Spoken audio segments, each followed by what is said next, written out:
quarter court, it's over. So Arizona does win. They hold on. And with Arizona's side of things, like I think they're going to learn from this too. Like how do you almost give away a game on the road right there? Like the missed free throws, the lack of press offense, the catching the ball in the coffin corner, thinking you're going to get fouled when they're coming for a trap. Like there are a lot of things to learn from this game. But ultimately, when I look at this win from Arizona, it is one of the more impressive ones in the season because the Marriott Center is a tough place to play, man. And they made everything hard for AJ.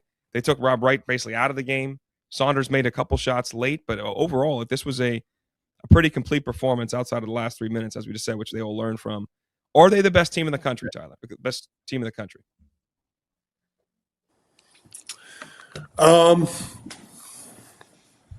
The best team in the country right now. And I think, I'm not really sure if saying they're the best team or have the highest ceiling. I think they have the highest floor maybe. I think the way that they play is a very, like, everyone knows their role. And it's a very simple, effective style of basketball. They're not shooting bad shots like I talked about. Now, Jaden Bradley's playing unbelievable. Koa Pete plays a very solid, very smart game, in my opinion. But I think they've really bought into what their identity is. Hey, we're a big physical team. We're going to take smart shots. We're not going to just hemorrhage threes like a lot of these other teams do. So I think right now their floor is much higher. Now, when I look at teams that, they have like these Michigan that has this size and athleticism, they can get hot. I think those are the type of teams when it comes tournament time that I would be worried about running into. But right now you would have to say, based off their record and what they've done, their body work, they're probably the best team right now. I was texting with a coach tonight, Dallin, and he made an interesting point about this Arizona team that I actually agree with. They remind me of Florida from last year in the sense that they can beat you if you want to get ugly and play the battle in the paint, right? They can beat you on the glass. They can beat you on the boards. They can beat you in the post. They got big physical bodies to do that.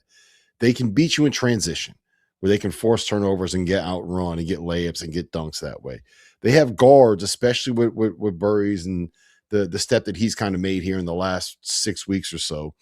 He had 29 tonight, and we've seen Jaden Bradley win games for him late. They can beat you with shot making on the perimeter. They can beat you defensively if they have to, if they want to turn it into a slugfest. Like when you game plan for them, there's not really anything that you can take advantage of when it comes to this matchup. And I think that is kind of their superpower, right? Tyler, you're right. There's not one thing that they are just incredible at where you say, oh my gosh, like, I don't know how we were going to be able to stop this one specific thing. Like what BYU's got the three-headed monster, the superstars they got, right? Like how are we going to stop all three of these guys at the same time?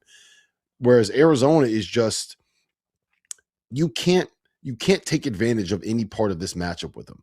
And I think tonight, more than anything else, everyone's going to talk about Braden Burries. Everyone's going to talk about Jaden Bradley, rightfully so, because they were incredible tonight. But I thought Ivan Karchenkov showed a lot of what he can be on the defensive end and how good he is with some of the work that he did against the Bonsa. I was just really critical of AJ about 3 minutes ago. But if you go back and look at a lot of those matchups and a lot of those possessions on who was guarding him, it was Karchenkov, who was one of the better defenders. I think he was in Germany before he came over to Arizona. Bayern Munich guy, I believe. Yeah, they're really, really well-rounded. There's so many different ways that they can beat you. And I mean, Justin, you can attest to this, man. What they do is not complicated. It's like the Mark Few style of playing where it's like, all right, when we get the ball offensively, we're going to push it. We're going to try to get a steal in transition. If we don't, we're going to swing it. We're going to get a ball screen. You're going to try to score off that ball screen. You're going to try to get a little duck. And if you don't, you're going to swing it to the other side. And we're going to ball screen go in the other direction. And we're going to do the same thing over and over again. Tommy's not reinventing the wheel. It's pretty basic basketball. They're just really, really, really good at it. Yeah. I mean, how many bad shots did we see from Arizona tonight? Like, you could probably count on one hand, if you saw. And they all came in the last minute and 30 seconds.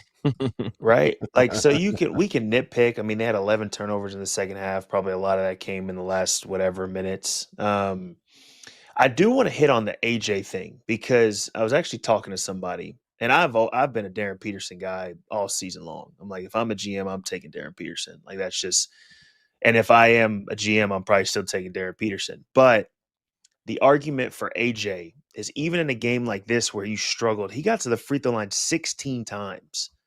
Like, he had Arizona's front line or whoever was guarding him in foul trouble by himself in the first half. So it's like when you have a guy that's that dynamic, right, and still struggling, like, to me, that's a sign of a superstar is, man, I'm having a rough night, but you know what? I'm going to get to this free throw line. Like, whatever it might look like, I'm getting to this free throw line.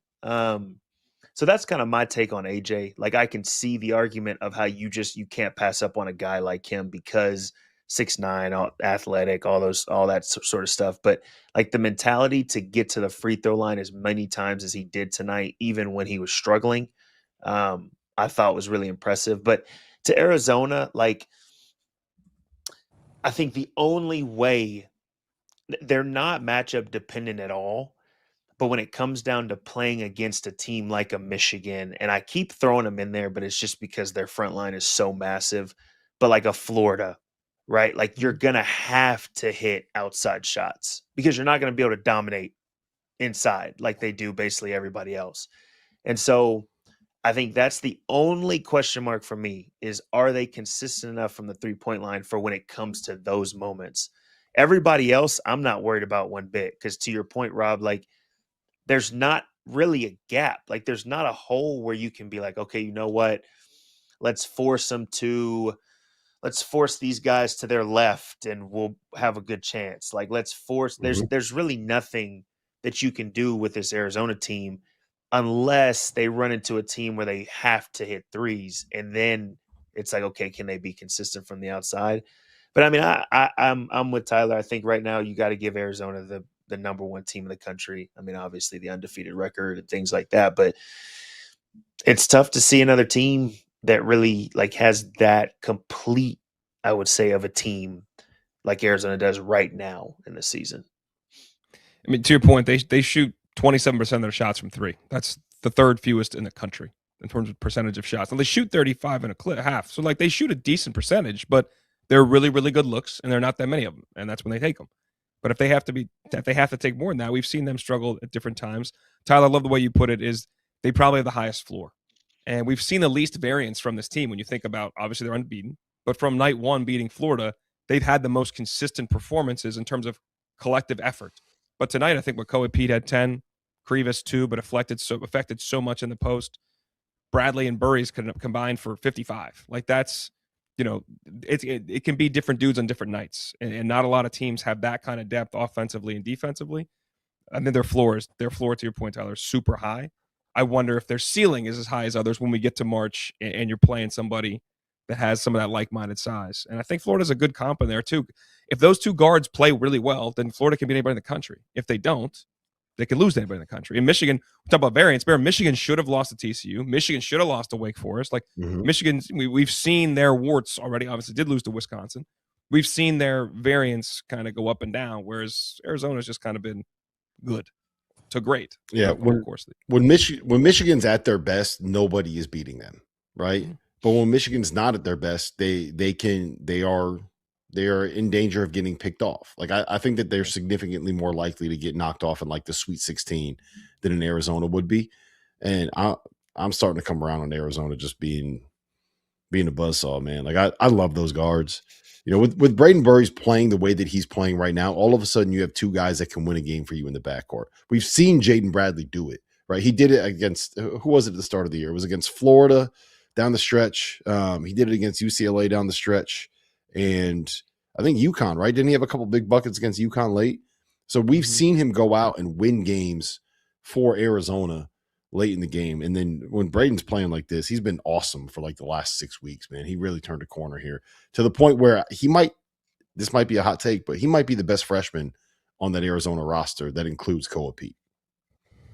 Man, way to end the segment with an over prediction, with a ridiculously over the top statement in my mind. Burries has found himself. He's gotten better, but Pete's a different type of a dude. But okay, let's have some more overreactions. Here we go. Overreactions coming back. We're gonna hit a break. When we come back. Is the best freshman actually the guy that put up 46 points for Illinois and Keaton Wagler? That's discussed next here on Field 68 After Dark.